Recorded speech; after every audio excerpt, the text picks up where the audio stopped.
अस्सलाम वालेकुम नाज़रीन, उर्दू टीवी चैनल में खुश आमदीद।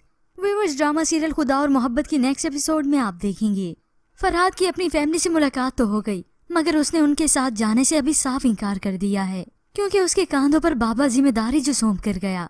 मगर माही को अभी भी फरहाद की ही फिक्र है। वो बेचैन है कि फरहाद इस हालत में यहाँ क्यों है। अपने घर अपनों के पास वो वापस लौट जाए और खास तौर पर अपनी जिंदगी की तरफ वापस लौटे। भाभी वो कहता है उसे मुझसे मोहब्बत है, तो मोहब्बत में मान भी तो रखा जाता है। मेरी इतनी सी बात का मान तो रख ही सकता है ना वो।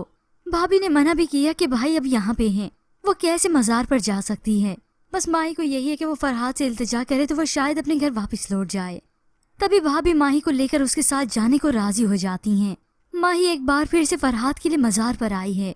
उसके आगे हाथ जोड़े ज़ारों कतार रोई कि यहाँ से वापस चले जाओ, अपनी जिंदगी में फरहाद वापस लौट जाओ।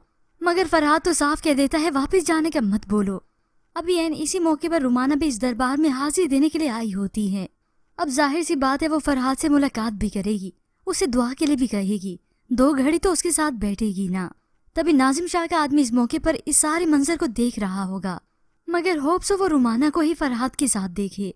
रुमाना तो सिकंदर की बातें कर रही होगी, मगर वो समझेगा कि शायद फरहाद से इसका ताल्लुक है, वही एक दूसरे से मोहब्बत करते होंगे। होप सो व्यूअर्स कहानी में इस तरह से ट्विस्ट दिखाया जाए, मगर ये भी हो सकता है कि माही की हकीकत भी सामने आ जाए। मगर लगता तो ये है कि नाजिम शाह का आदमी माही को देख लेगा। खैर अब जो भी होगा, डायरेक्टली नाजिम शाह अपने इलेक्शन की कामयाबी के लिए इस दरबार में भी अपनी हुक्मरानी करने की पूरी कोशिश करेगा। तभी वो असले के साथ अपने आदमियों के साथ इस दरबार में आएगा। मगर व्यूअर्स, इसके मुतालिक आप क्या राय रखते हैं?